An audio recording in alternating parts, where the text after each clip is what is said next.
I'd like to begin by thanking the American Osteopathic Association for their interest in sponsoring today's talk titled Cannabinoids and Adaptive Immunomodulation. And here are my attestations before we begin. I have backgrounds in biochemistry and agricultural science, and my biased perspectives derive from that of a career anesthesiologist trained in pain management and addiction medicine.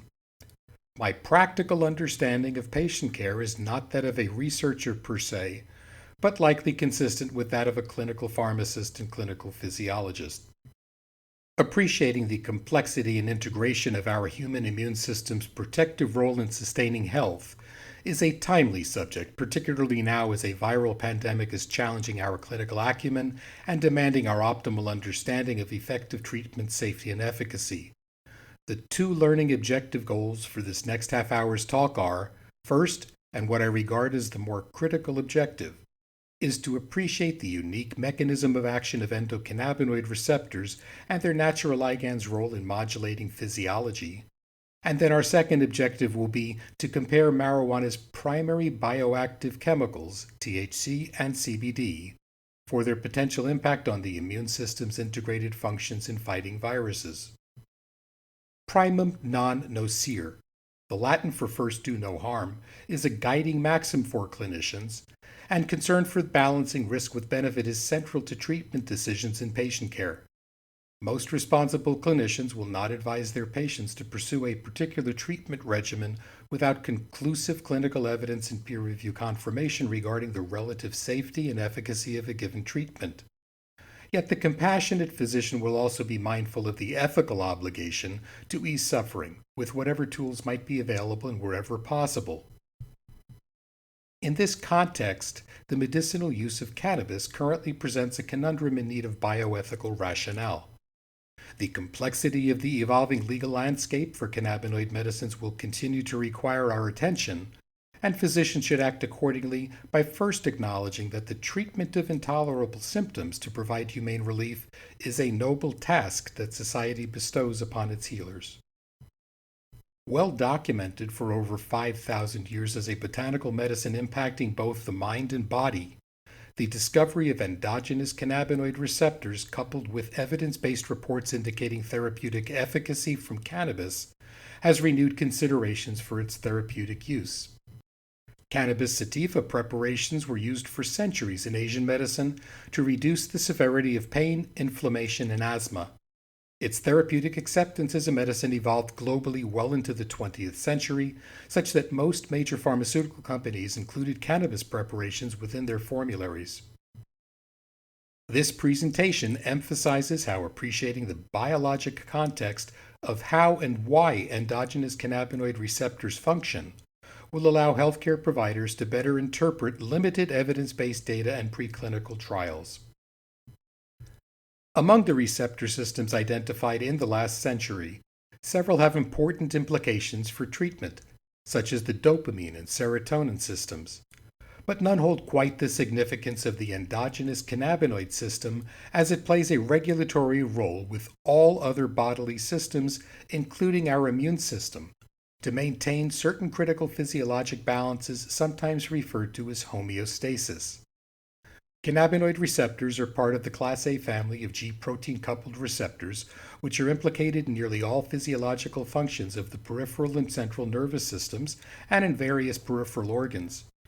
The endocannabinoid receptor system fulfills an essential regulatory role in the body's biochemistry and physiology, operating to maintain physiological system balances by keeping their functions within tenable parameters. Many different types of receptors can influence the activity of one another by enhancing or inhibiting their effects. But the endocannabinoid receptor system attenuates the action of all other receptor systems, including those of the endorphin receptor system central to stress and pain responses. Cannabinoid receptors are so ubiquitous and important that a 2013 National Institutes of Health extensive review concluded that modulating endocannabinoid system activity may have therapeutic potential in almost all diseases affecting humans. In summary, the endocannabinoid receptor system is the central regulatory system responsible for maintaining all life-sustaining balances with nature, not only in human beings as recently evolved higher mammals, but also in all animals, dating back to even include invertebrates that evolved 500 million years ago. It is noteworthy that another life form family, insects, have evolved different strategies to successfully survive. By the mid-1990s, in large part due to the study of the cannabis plant's bioactive chemicals, a previously unknown lipid-based receptor system capable of impacting all aspects of human physiology, including our immune responses to viral pathogens, was revealed.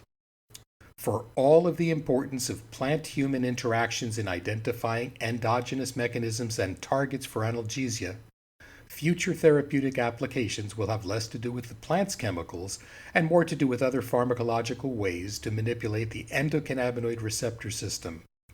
This integrating system appears to be the body's principal regulatory mechanism, including in the brain, where it is known to affect memory, pain perception, and mood, among other things.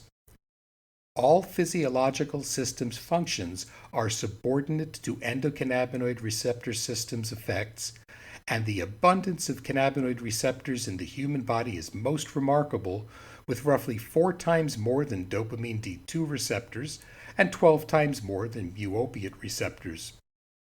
The endocannabinoid receptor system differs from other receptor systems not just by being the only lipid-based neurotransmitter system. It is also unique in that it has not one but 2 ligands that exert their collective effects on 2 types of lipophilic cannabinoid receptors designated as CB1 and CB2. By comparison, the dopaminergic system has a single ligand neurotransmitter, dopamine, that is capable of acting on 5 different receptors, while the endorphins are known to act on at least 20 different receptors. The endocannabinoid receptor system also employs a unique retrograde feedback loop to affect presynaptic signaling. Both of the endogenous cannabinoids, 2-arachidonyl glycerol, abbreviated as 2AG, and N-arachidonyl ethanolamine, also known as anandamide, and dubbed anandamide from the Sanskrit word for bliss, describing its balancing impact, are found on the postsynaptic neuron membrane within a lipid ring encircling synapses that keep the endocannabinoids and their receptors sequestered from their aqueous surroundings. They are produced on-site and on demand. These cannabinoids then travel retrograde, backwards, to the presynaptic cannabinoid receptor associated with that transmitting neuron to modulate the release of all neurotransmitters. Endocannabinoid receptor activation allows it to operate as a constant fine-tuning master system, influencing all other neurotransmitters released to keep physiological systems in balance with life stressors. These receptors' partial or total activation can exert both positive and negative impact on the release of any and all neurons' neurotransmitters to constantly keep their physiologic effects in balance with life's changing demands. The components of the endocannabinoid receptor system are expressed in nearly all parts of the human body throughout every stage of life, and they exert influence on nearly all other receptor systems' neurotransmitters, including dopamine, serotonin, melatonin, and acetylcholine. The integrated systemic functions of endocannabinoids also scientifically describe the holistic and yet seemingly elusive brain-gut connection's dynamic interface with the microbiome. A brief review of what we know about endocannabinoid receptors' clinical impact helps understand the healing potential of endocannabinoid receptors, particularly their impact on the brain and nervous system. Due to extensive study of the cannabis plant's primary psychoactive chemical, delta-9 tetrahydrocannabinol, or THC, much is known about CB1 receptors that are primarily found in the central nervous system. These CB1 receptors' effects on the brain are known in part through researching THC's effects to clinically impact how we eat, sleep, relax, and even how we selectively forget. In contrast, CB2 receptors are located throughout the body and are there to protect us from the consequences of injury and disease. The essential pivotal balances provided through CB2 receptors are those that sustain life, and lack of functional endocannabinoid or immune systems will rapidly advance to death.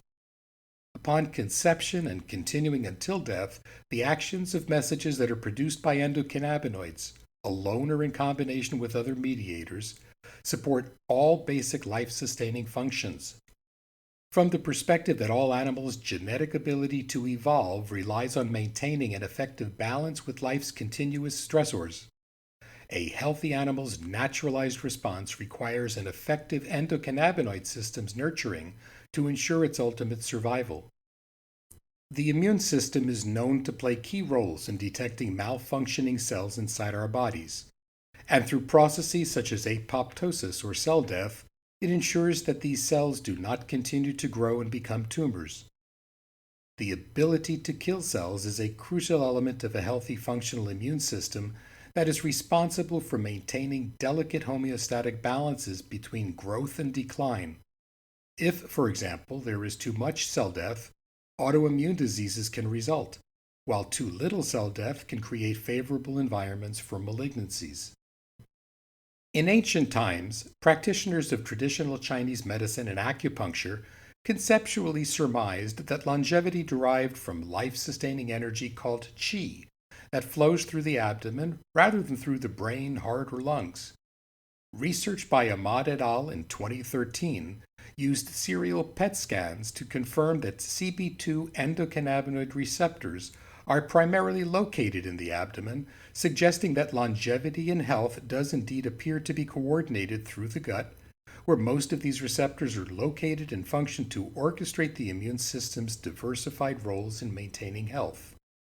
The discovery of CB1 and CB2 cannabinoid receptors, as well as their endogenous ligands, renewed interest in fatty acid amides as modulators of immune responses. Endocannabinoid receptors' natural ligands, anandamide and 2-AG, are known to also be synthesized by cells derived from immune lineage, and it is clear that more research is needed to understand the intrinsic role endocannabinoids play in the immune system's healthy functional response to pathogens. Of particular interest, cannabinoid receptors signaling in response to injury by disease can confer therapeutic effects by downregulating inflammatory cytokine expression. In 2005, Klein summarized that a wealth of information indicates that cannabis-derived drugs have immunosuppressive and anti-inflammatory properties. On the basis of their mode of action, the therapeutic usefulness of these drugs in an optimal immune system's response to chronic inflammatory diseases is now being reassessed. Certain cannabinoids may bring potential therapeutic benefits because they can inhibit the production of pro-inflammatory cytokines triggered by COVID-19's caustic spike glycoproteins. In 2000, Berdyashev reviewed cannabinoid receptors and their regulation of immune responses. Cannabinoid research was noted as developing in two major directions: concerning the neurobehavioral properties of cannabinoids, primarily CB1 effects, and concerning the impact of cannabinoids on disease and the immune system, primarily CB2 effects.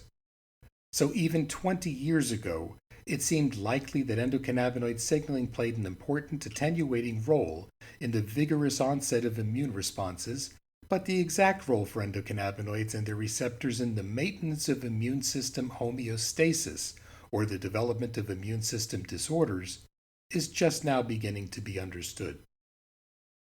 The effects of cannabis plant-derived chemicals on brain function has been extensively studied over the past 50 years and are well appreciated for their consequential impact to public health.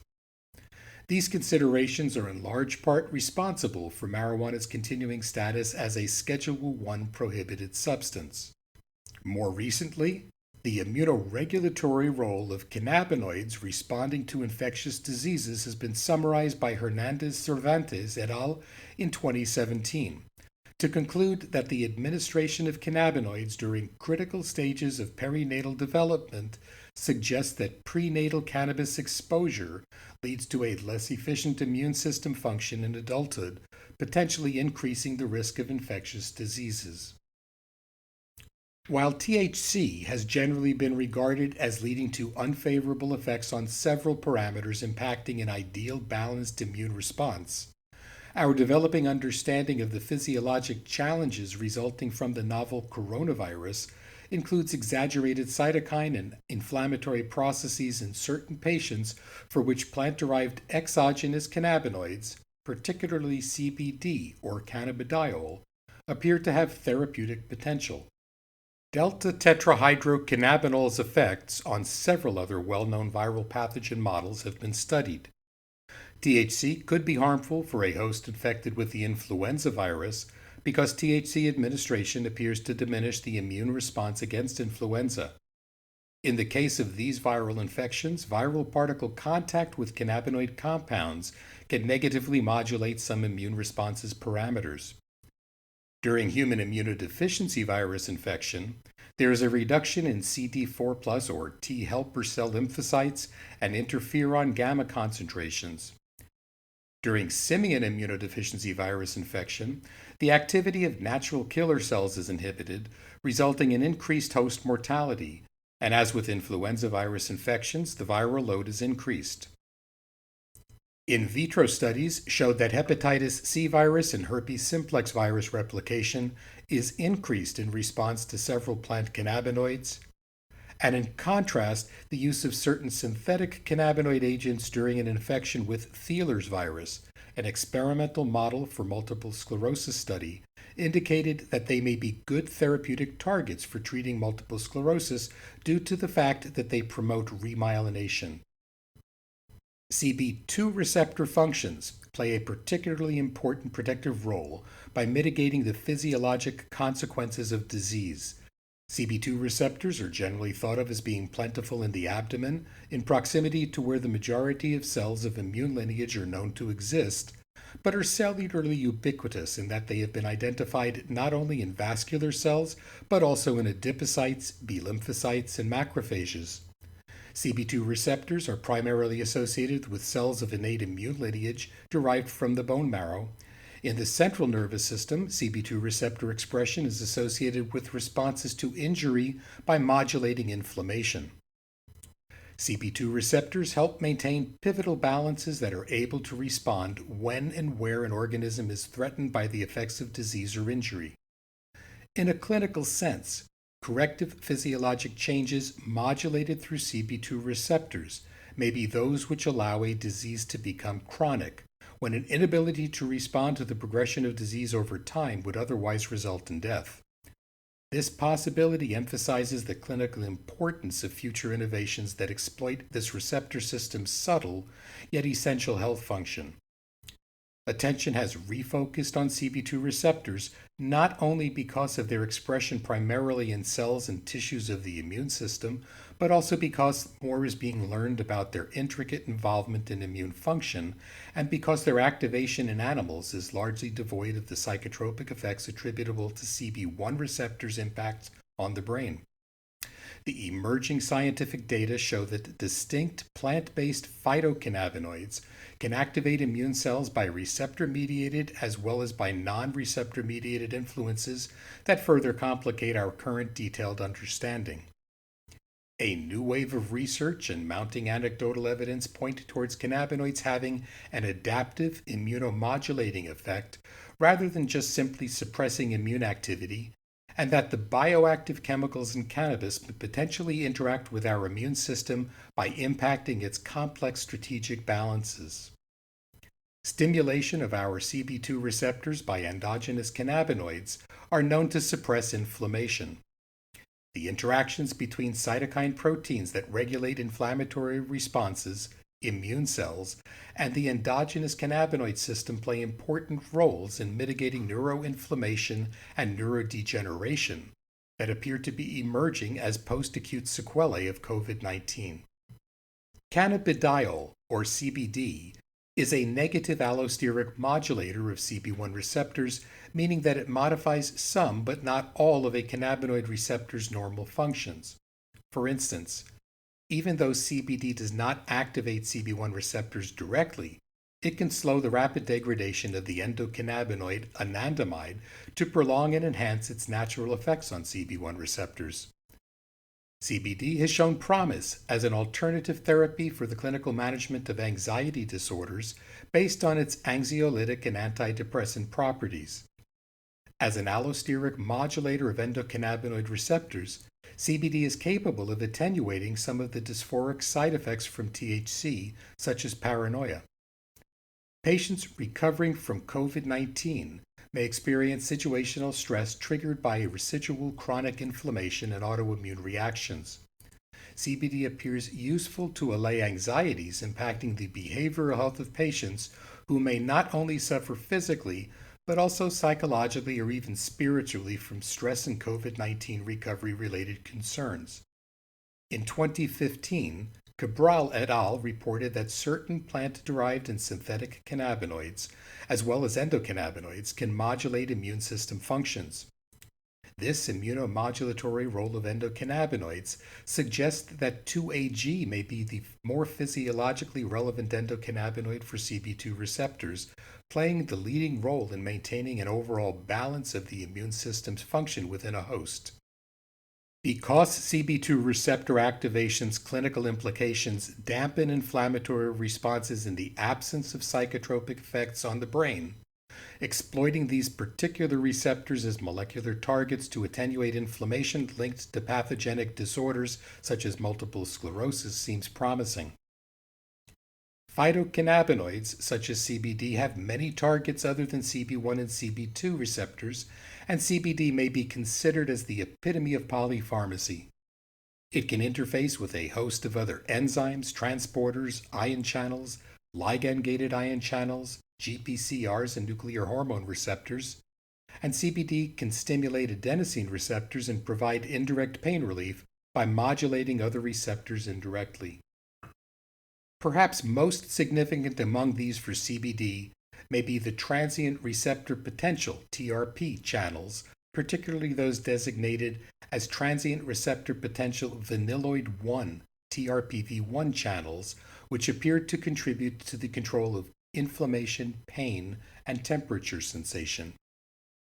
Both CBD and anandamide can stimulate TRPV1 channel activity. The extent to which CBD appears to activate and over time may desensitize TRPV1 through receptor downregulation helps explain CBD's analgesic and anti-inflammatory effects. Other minor phytocannabinoids, but not THC, also appear active on these TRPV1 receptors. The complexity of endocannabinoid receptor system function, coupled with CBD's potential for polypharmacy, creates difficulties with the translational application of in vitro studies of cannabinoids' effects on the immune system's function, with those of in vivo responses extending similar effects to infectious disease processes. Whether or not this might influence a given patient's response to the novel coronavirus is poorly understood. However, it appears clear that the recent increase in marijuana's recreational use has revealed its combustion smoke's deleterious effects on pulmonary defense mechanisms against bacteria and viral infections. 2019 also saw life-threatening pulmonary complications subsequent to the increased use of vaporizing devices to deliver cannabis oil concentrates. While infectious diseases do not appear to have been responsible, black market contaminants added to inhaled cannabis oil concentrates progressed to significant reactive airway pneumonitis. The Centers for Disease Control urged doctors to report suspected cases to their state health agencies, and the Food and Drug Administration is collecting information about illnesses related to e-cigarettes and vaping. Because patients with COVID-19 can exhibit significant respiratory compromise, alternative methods to deliver medical cannabis's bioactive chemicals are currently undergoing greater consideration. The ability of cannabinoids to both suppress and enhance components of immune function lends credence to the notion that the endocannabinoid system is involved in bidirectional immunomodulation to maintain physiologic balances, keeping inflammation in check under healthy conditions, but enabling an inflammatory response when needed to fight infections. In their 2020 summary of the immune responses regulated by cannabidiol, Nichols and Kaplan concluded that current data overwhelmingly support the notion that CBD is immune suppressive and that its mechanisms involve the induction of apoptosis and promotion of regulatory cells, which in turn influence control over other immune cell targets, and through direct suppression, attenuating the activation of several immune cell types. Collectively, research findings support the additional investigation of cannabinoids in general. However, the landmark National Academies of Sciences, Engineering, and Medicine report emphasized that many of the studies in which the effects of whole plant cannabis on the immune system were evaluated possess significant shortcomings in experimental design, such as small numbers of study participants, and that this precludes drawing conclusions concerning the effects of cannabis on immune competence in humans with any reasonable level of certainty. Today in 2020, we're confronting an ironically myopic vision of the cannabis plant's limited, but nevertheless high-quality peer-reviewed evidence-based data concerning cannabidiol. CBD has an impressive safety profile with its best evidence for treating intractable epilepsy, but it also looks promising for treating schizophrenia, anxiety, and inflammatory disorders.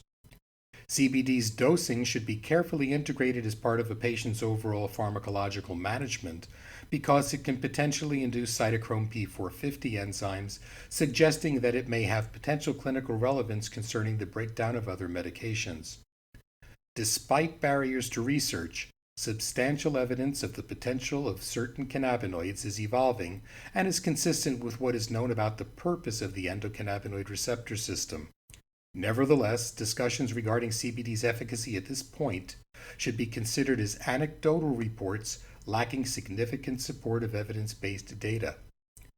When considering CBD's recent rescheduling to Schedule 5, now permitting its legal access, there may be a timely opportunity to responsibly research its clinical potential to mitigate COVID-19 related inflammation on considerably larger study samples. Particularly at the lower dose ranges of CBD reported to help treat anxiety, and due to a lack of significant side effects, CBD could sensibly be considered as a plausible option to add as an adjunct treatment along with plasma therapy, remdesivir, or with other new antivirals used to treat SARS-CoV-2-induced lung and systemic inflammation. To wrap things up from where we started, first, do no harm is attributed to the Greek physician Hippocrates, who responsibly documented and built upon his findings to historically be regarded as the father of medicine. The moral imperative of first do no harm is erroneously attributed to the Hippocratic oath of medicine conferred upon new doctors commencing with their noble careers as physician healers. However, first do no harm in fact derives from another of Hippocrates' writings titled Of the Epidemics, and it is apparent that these bioethical considerations are particularly relevant right now during a global pandemic healthcare crisis. The reality is that when difficult, urgent decisions must be made during a pandemic, it's hard to apply a first do no harm dictum because estimates of risk and benefit are notably uncertain and prone to error. Nevertheless, it is a reminder that we need high-quality research to help better understand the consequential balance of risks and benefits for whichever tests and treatments we recommend. Ultimately, it is also a reminder that doctors should neither overestimate their capacity to heal nor underestimate their capacity to cause harm. Clinicians suddenly faced with so many patients in need of care have obligations to not just feel compassion, but to do what is possible to alleviate suffering without causing harm. The wide search for safe and effective solutions to coronavirus has rightfully included medicines derived from cannabis. Perhaps most significant with traditional understandings of health is that Hippocrates is also credited with having said that nature itself is the best physician. As clinicians consider how to apply new discoveries, they may do well to heed the ethical standards which physicians have historically promised to uphold. Whether the oath of Maimonides to seek the strength, time, and opportunity to correct acquired beliefs and extend the domain of knowledge, or that of the Hippocratic Oath to apply for the benefit of the sick all measures that are required.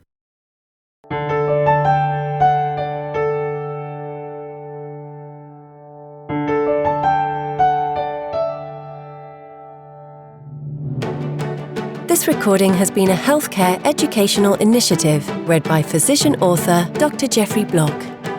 Dr. Block is the founder of Nurturing Nature Group Consultants, an independent and scrupulously neutral interdisciplinary consultancy group advancing endocannabinoid science through translational research. To learn more, please visit nurturingnature.com.